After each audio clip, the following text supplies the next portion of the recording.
Good morning student, मैं doctor वंदना Akodia, government college Bundi. बच्चों, हम नाइट्रोजन कंटेनिंग कंपाउंड्स के बारे में पढ़ रहे हैं। आज हम इसी क्रम में एरोमेटिक अमीन्स के बारे में पढ़ेंगे। एरोमेटिक अमीन्स क्या होती हैं? साधारण एरिल अमीन को एरोमेटिक हाइड्रोकार्बन का अमीन व्युत्पन्न मानकर उसका नामकरण करते हैं। यानी कि जो एरोमेटिक हाइड्रोकार्बन के नाम से पहले अनुलग्न में एमिनो जोड़ दिया जाता है। जैसे कि आप यहाँ पर देखिए, अमीनो बेंजीन हो गया, पैरा नाइट्रोटोलुइन हो गया पैरा पोजीशन पे, इसी तरह पैरा अमीनो बेंजोइक एसिड हो गया। परंतु सामान्यतः अधिक जटिल जो एरोमेटिक अमीन्स को साधारणतः एरोमेटिक अमीन या एनिलिन के व्युत्पन्न के रूप में मानते हैं। जैसे ये हमारी एनिलिन है, यदि यहाँ पे बी आर जुड़ गया ऑर्थो पोजीशन पे तो हम उसको बोलेंगे ब्रोमो एनिलिन। इसी तरह से यदि इसकी मेटा पोजीशन पे नाइट्रो ग्रुप जुड़ गया तो हम इसे बोलेंगे नाइट्रो एनिलिन। और कई एरोमेटिक अमीन अपने सामान्य नाम से भी जाने जाते हैं और इनकी जो IUPAC पद्धति द्वारा भी इनको स्वीकार कर लिया गया है। और वो कौन कौन से एग्जाम्पल है? जैसे ये है पैरा टोलुइडीन, इसी तरह मेटा एनिसिडीन, और इसी तरह ये हो गया आपका ऑर्थोफेनेटिडीन। इसी तरह से जो इनके जो व्युत्पन्न नाम थे या इनके जो रूट नाम थे उन्हीं को इन्होंने IUPAC ने इसको एक्सेप्ट कर लिया है। अब बात आती है स्ट्रक्चर एंड बॉन्डिंग की। यानी कि यदि हम इनकी संरचना की बात करें तो जो एलिफेटिक अमीन्स होती हैं तो अमीन की संरचना अमोनिया के समान होती है, क्योंकि अमीन अमोनिया के व्युत्पन्न होते हैं। तो अमीन में नाइट्रोजन लगभग sp3 संकरित अवस्था में होता है। यहाँ पर नाइट्रोजन का इलेक्ट्रॉनिक कॉन्फ़िगरेशन देखिए आप, 1s2 2s2 2px1 2py1 2pz1, और ये sp3 हाइब्रिडाइज हो जाएगा। तो यहाँ पर देखिए कि जो आपका एक जो हाइब्रिड ऑर्बिटल है उसमें lone pair of electron present है, बाकी सब में जो है आपके अनपेयर्ड इलेक्ट्रॉन, जो बचे हुए 3 जो ऑर्बिटल्स हैं उसमें अनपेयर्ड इलेक्ट्रॉन प्रेजेंट होते हैं। अब नाइट्रोजन में 3 sp3 संकरित कक्षक जो होते हैं अर्धपूरित होते हैं, यानी हाफ फिल्ड होते हैं, जबकि जो एक sp3 संकरित कक्षक होता है इलेक्ट्रॉन युग्म होता है, इसमें lone pair of electron present होता है। चारों sp3 संकरित कक्षक कार्बन के चारों sp3 संकरित कक्षकों के समान ही चतुष्फलकीय उसमें अभिविन्यासित हो जाते हैं। और उसी तरह से इसमें इलेक्ट्रॉनिक कॉन्फ़िगरेशन देखिए आप, ये पूरा नीचे डायग्राम बना हुआ है। ये sp3 हाइब्रिडाइज नाइट्रोजन है, जिसमें ये देखिए ये तीनों हाफ फिल्ड sp3 ऑर्बिटल्स हैं, और यहाँ पर एक लॉन पेयर ऑफ इलेक्ट्रॉन यहाँ पर प्रेजेंट है, जो कि एक sp3 हाइब्रिडाइज जो ऑर्बिटल है उसके अंदर लॉन पेयर ऑफ इलेक्ट्रॉन हमारा यहाँ पर प्रेजेंट होता है। अब नाइट्रोजन के तीनों जो हाफ फिल्ड इलेक्ट्रॉन्स होते हैं वो sp3 संकरित कक्षक कार्बन के अर्धपूरित sp3 कक्षक या हाइड्रोजन के अर्धपूरित s कक्षक के साथ में समाक्षीय अतिव्यापन द्वारा क्रमशः सिग्मा और कौन कौन से बंध बनाएंगे, ये सिग्मा CN और NH बॉन्ड का फॉर्मेशन करते हैं। नाइट्रोजन का एकांकी इलेक्ट्रॉन युग्म युक्त sp3 संकरित कक्षक बंध बनाने में प्रयुक्त नहीं होता है, यानी कि जो लॉन पेयर ऑफ इलेक्ट्रॉन है वो बॉन्ड फॉर्मेशन में उसका कोई पार्टिसिपेशन नहीं होता है। और प्राइमरी, सेकेंडरी और टर्शियरी अमीनों को जो अणु कक्षक की जो संरचनाएं होती है वो किस तरह से होती हैं, आप नीचे देखिए, ये प्राइमरी अमीन है, ये आपका सेकेंडरी अमीन है और ये आपका टर्शियरी अमीन है। तो प्राइमरी अमीन में क्या हो गया कि प्राइमरी अमीन में जो 3 जो हाइब्रिड ऑर्बिटल थे उनमें से एक ने तो अल्काइल ग्रुप का जो sp3 हाइब्रिडाइज कार्बन था उसके साथ में ओवरलैपिंग करी है, 2 ने हाइड्रोजन के साथ करी है। वहीं यदि sp2 हाइब्रिडाइजेशन sp2 अमीन की बात करेंगे तो वहाँ पर 2 जो हाइब्रिड ऑर्बिटल हैं उसकी भी अल्काइल समूह जो कि sp3 हाइब्रिडाइज है उसके साथ में अतिव्यापन हुआ है और एक ने हाइड्रोजन के साथ अतिव्यापन किया है। और यदि हम टर्शियरी अमीन की बात करेंगे तो जो तीनों थे, जो तीनों हाइब्रिड ऑर्बिटल्स थे जिनमें अनपेयर्ड ऑफ इलेक्ट्रॉन प्रेजेंट थे, उन्होंने क्या करा है, उन्होंने एल्किल का जो कार्बन sp3 हाइब्रिडाइज था उसके साथ में ओवरलैपिंग की है। तो इसी तरह से आप स्ट्रक्चर देखिए, प्राइमरी अमीन में ये लॉन पेयर ऑफ इलेक्ट्रॉन है, यहाँ पे 2 हाइड्रोजन और एक आपका एल्किल समूह है। इसी तरह से यहाँ पर 2 एल्किल समूह हो गए और यहाँ पर 3 एल्किल समूह उपस्थित हैं। अब अतः क्या होता है कि जो समचतुष्फलकीय संरचना के तीनों कोनों पर एल्किल समूह या हाइड्रोजन स्थित होते हैं, यानी कि CN या NH बंद होता है, जबकि जो चौथा कोना होता है उसमें एकांकी इलेक्ट्रॉन यानी कि लॉन पेयर ऑफ इलेक्ट्रॉन वहाँ पर प्रेजेंट होता है। मेथिलअमीन में CNH बंद कोण का मान जो होता है वो 107 डिग्री होता है, परंतु यह सामान्य चतुष्फलकीय कोण के कंपैरेटिवली, जो कि आपका 109 डिग्री होना चाहिए, उसके कंपैरेटिवली क्या होता है, काफ़ी कम होता है। अतः इससे स्पष्ट हो जाता है कि नाइट्रोजन के sp3 कक्षकों में कार्बन के sp3 संकरित कक्षकों की अपेक्षा p कक्षक के गुण अधिक होते हैं, जैसा कि बंद कोण में p कक्षक के गुण बढ़ने से कम हो जाता है। अब इस कारण यह है कि एकांकी इलेक्ट्रॉन युग्म जो sp3 संकरित कक्षक है, बंधक युग्म यानी बॉन्ड पेयरिंग की अपेक्षा अधिक जगह घेरता है, अतः अन्य बंधों को संकुचित कर देता है। अतः अमोनिया अमीन में वास्तविक रूप से नाइट्रोजन जो है वो sp3 संकरित अवस्था में जो उसका CN तथा जो NH बंध होता है, इसकी आकृति त्रिकोणीय पिरामिडल हो जाती है। अब यहाँ पर आप ये पूरा डायग्राम देखिए, यहाँ पर है sp3 ऑर्बिटल है जिसमें नॉन बॉन्डिंग इलेक्ट्रॉन है। अब यहाँ पर देखिए sp3s ओवरलैपिंग हो रही है, और जो बॉन्ड कोण है अमोनिया के स्ट्रक्चर में हम देख रहे हैं वो 160 डिग्री का होता है। ये हम किसके आधार पर बता रहे हैं, हम वेस्पर थ्योरी के आधार पर बता रहे हैं। अब वहीं हम एरोमेटिक अमीन्स की बात करें या एनिलिन की बात करें, तो एनिलिन के नाइट्रोजन को sp3 संकरित माना जा सकता है। इसके 3 sp3 संकरित कक्षकों में से एक CN सिग्मा बंध तथा 2 NH सिग्मा बंध बनाने में प्रयुक्त होते हैं। एक असंकरित शुद्ध p कक्षक यानी कि जो हमारा जो पार्टिसिपेट नहीं कर रहा, असहभाजित जो इलेक्ट्रॉन युग्म है, बेंजीन वलय के कार्बन परमाणुओं के pZ कक्षकों के साथ समपार्श्विक अतिव्यापन करता है, जिसके फलस्वरूप विस्थानीकृत पाई आणविक कक्षक बनता है, जो कि बेंजीन वलय के 6 कार्बन और अमीनो समूह के नाइट्रोजन परमाणु पर विस्थापित हो जाता है। यानी कि इसका जो लॉन पेयर ऑफ इलेक्ट्रॉन है वो रेजोनेंस करके बेंजीन रिंग के अंदर चला जाता है। अब आप यहाँ पर डायग्राम देखिए बच्चों, डायग्राम से आप इसको अच्छे से समझ पाएंगे। तो डायग्राम के आप अंदर आप ये देखिए कि डायग्राम में ये आपका नाइट्रोजन है और यहाँ पर 2 हाइड्रोजन जुड़े हुए हैं और ये इसका लॉन पेयर ऑफ इलेक्ट्रॉन है। ये पूरा आपका बेंजीन रिंग है। बेंजीन रिंग में किस तरह से समपार्श्विक अतिव्यापन के द्वारा आप ये देखिए पूरा की जो पाई इलेक्ट्रॉन का क्लाउड है हमें ऊपर बेंजीन रिंग के ऊपर और नीचे दिखाई दे रहा है।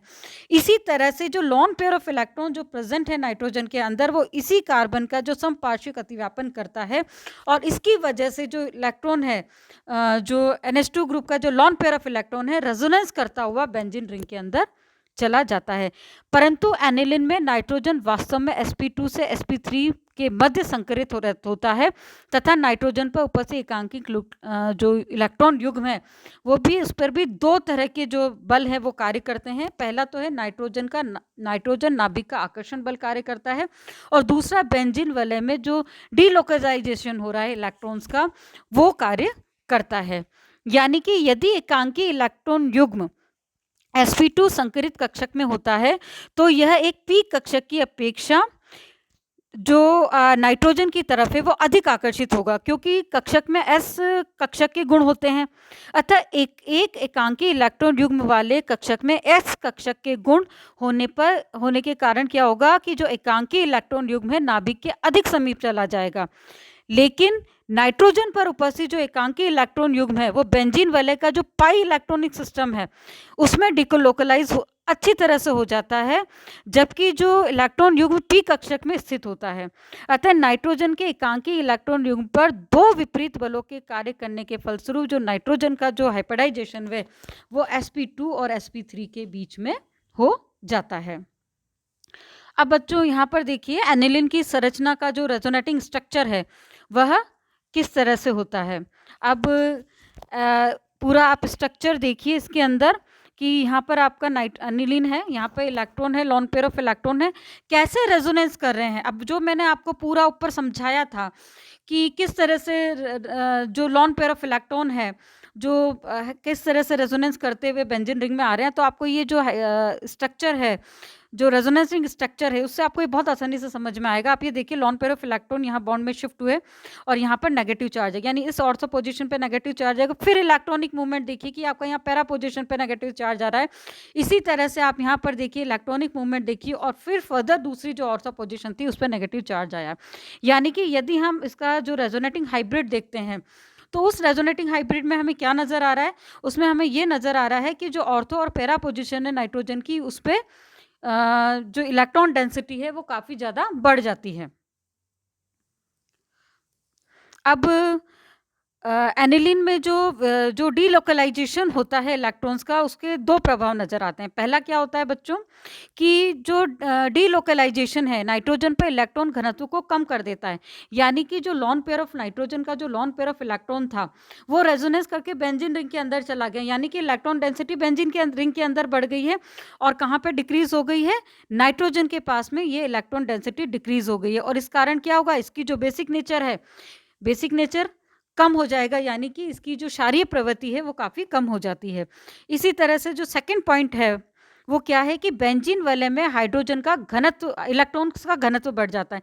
यानी कि जो आपका जो बेंजीन रिंग है उसमें जो नाइट्रोजन के इलेक्ट्रॉन रेजोनेंस करके अंदर चले गए, तो उन्होंने क्या करा? बेंजीन की जो इलेक्ट्रॉन डेंसिटी थी उसको बढ़ा दिया। अब क्या होगा कि यहाँ पर जो इलेक्ट्रॉन स्नेही एरोमेटिक प्रतिस्थापन अभिक्रियाएं होती हैं, यानी कि जो इलेक्ट्रोफिलिक एरोमेटिक सब्स्टिट्यूशन रिएक्शंस होती हैं, उसके प्रति जो आपकी जो एनिलिन है उसकी रिएक्टिविटी को वो काफ़ी ज़्यादा बढ़ा देता है, उसको बहुत ज़्यादा रिएक्टिव कर देता है ऑर्थो पैरा पोजीशन पे। और बच्चों, इसमें एक चीज़ का ध्यान रखने की ज़रूरत है कि ये आपका पूरा एनिलिन का ये आपका एनिलिन का सिस्टम है। आप इसके अंदर देखिए कि आपकी जो ऑर्थो और पैरा पोजीशन पे नेगेटिव चार्ज आ रहा है, तो इन पोजीशन पे नेगेटिव चार्ज आने की वजह से यदि इलेक्ट्रोफाइल अटैक करेगा तो वो ऑर्थो और पैरा पोजीशन पे अटैक करेगा, और इसी वजह से एनिलिन ऑर्थो और पैरा डायरेक्टिव होती है। अब अगला पॉइंट आता है स्टीरियो केमिस्ट्री। अमीन का अणु जिसमें नाइट्रोजन से जुड़े तीनों एल्किल समूह भिन्न भिन्न होते हैं, तो वह असममित या क्रेल अणु कहलाते हैं, यानी एसिमेट्रिक हम उसको कह सकते हैं। इस प्रकार के अणु में असममित तल होता है, यानी प्लेन ऑफ सिमेट्री इसके अंदर पाई जाती है। इसलिए ऐसे अणु के दो विन्यास संभव हो सकते हैं, जो एक दूसरे के दर्पण प्रतिबिंब हो सकते हैं, यानी मिरर इमेज हो सकते हैं, तथा इन्हें एक दूसरे पर हम अध्यारोपित नहीं किया जा सकता, यानी सुपर इम्पोजिबल नहीं है एक दूसरे के। यदि नाइट्रोजन पर उपस्थित एकांकी इलेक्ट्रॉन युग्म को एक प्रतिस्थापी के रूप में मान ले, तो किरेल अमीन किरेल एल्केन के समान होगी, जिसमें 4 भिन्न समूह कार्बन से जुड़े हुए हैं। अब आप यहाँ पर देखिए किरेल अमीन कौन सा कहलाएगा, जबकि यहाँ के सब्स्टिट्यूशन अलग अलग हो, और यहाँ पर जो आपका लॉन पेयर ऑफ इलेक्ट्रॉन है उसे भी हमने एक सब्स्टिट्यूट मांगा। और इसी तरह कार्बन में देखिए एक्स, वाई, जेड और डब्ल्यू चारों जो हैं इसके साथ जुड़े हुए अल्काइल ग्रुप है, या हम दूसरे शब्दों में के जो चारों प्रतिस्थापी वो भिन्न भिन्न होंगे, तो हम बोलेंगे कि वो एसिमेट्रिक कार्बन एटम होगा। अब सैद्धांतिक रूप से जो तृतीयक अमीन है, जिनमें नाइट्रोजन से 3 भिन्न भिन्न प्रतिस्थापी जुड़े रहते हैं, को 2 प्रतिबिंब समावयव में वियोजित किया जा सकता है, परंतु प्रायोगिक रूप से अधिकांश क्रेल अमीन 2 प्रतिबिंब समावयव में वियोजित नहीं किए जा सकते हैं। इसका कारण यह है कि दोनों प्रतिबिंब समावयव साधारण ताप पर बहुत शीघ्रता से एक दूसरे में परिवर्तित हो जाते हैं। इस प्रकार का जो प्रतिपन्न होता है वो पिरामिडल प्रतिबिंब कहलाता है। कौन सा प्रतिबिंब इन्वर्जन जो हुआ है वो क्या कहलाएगा? पिरामिडल इन्वर्जन कहलाएगा, जिनमें नाइट्रोजन पर उपस्थित जो एकांकी इलेक्ट्रॉन युग्म है साधारण ताप पर शीघ्रता से अंदर की तरफ से बाहर की तरफ उलट जाता है। यानी कि आप यहाँ पर देखिए इस तरह से इन्वर्जन इसके अंदर होता है। अब बात आती है कि जो पिरामिडल इन्वर्जन है उसकी मैकेनिज्म क्या है। पिरामिडल जो इन्वर्जन है संक्रमण अवस्था द्वारा संपन्न होता है। इसमें मुख्य रूप से निम्न परिवर्तन होते हैं। पहला परिवर्तन क्या होता है कि अमीन नाइट्रोजन जो अमीन नाइट्रोजन है वह sp3 संकरण से sp2 संकरण में परिवर्तित होकर संक्रमण अवस्था बनाता है। यानी कि जो आपका sp3 है वो sp2 में कन्वर्ट होगा और एक ट्रांजिशन स्टेट बनाएगा, जिसमें नाइट्रोजन से जो जुड़े हुए 120 डिग्री बंद कोण के साथ समतलीय होता है तथा एकांकी इलेक्ट्रॉन युग्म जो है p कक्षक में स्थित होता है। अब इसका सेकंड पॉइंट क्या है बच्चों? सेकंड पॉइंट यह है कि जो sp3 हाइब्रिडाइज जो आपका जो ट्रांजिशन स्टेट है उसमें क्या होगा, जो sp3 संकरित नाइट्रोजन है दोबारा से sp3 संकरित होकर चतुष्फलकीय ज्यामिति युक्त प्रतिबिंब समावयव यानी कि उल्टा विन्यास बना लेता है। अब यहाँ पर आप डायग्राम से इसको समझने की कोशिश करिए कि ये आपका sp3 टेट्राहेड्रल स्ट्रक्चर है। यहाँ पर जो आपका लॉन पेयर ऑफ इलेक्ट्रॉन है, यहाँ पर नाइट्रोजन ने फ्लिप किया और लॉन पेयर ऑफ इलेक्ट्रॉन यहाँ पर चला गया और ये sp2 हाइब्रिडाइज जो प्लेन था sp3 120 डिग्री का वो इस तरह से रहा और इस तरह से पूरा ये टेट्राहेड्रल में वापस से कन्वर्ट हो गया और ये इसकी ट्रांजिशन स्टेट थी, जबकि ये sp3 से sp2 में कन्वर्ट हुआ। यानी कि पिरामिडल जो इन्वर्जन है उसके लिए आवश्यक ऊर्जा जो होती है 6 किलो कैलोरी पर जूल मोल होती है, जो कि साधारण ताप पर ऊर्जा में भी कम होती है। इसलिए जो पिरामिडल प्रतिपन्न होता है इतनी शीघ्रता से होता है कि दोनों प्रतिबिंब समावयव को पृथक नहीं किया जा सकता। तो बच्चों आज हमने एरोमेटिक अमीन्स के बारे में पढ़ा, इसकी स्टीरियोकेमिस्ट्री के बारे में पढ़ा, साथ ही हमने किस तरह से उनका जो स्ट्रक्चर है उसके बारे में पढ़ा। अगले वीडियो में हम इनको बनाने की विधियों के बारे में पढ़ेंगे। धन्यवाद।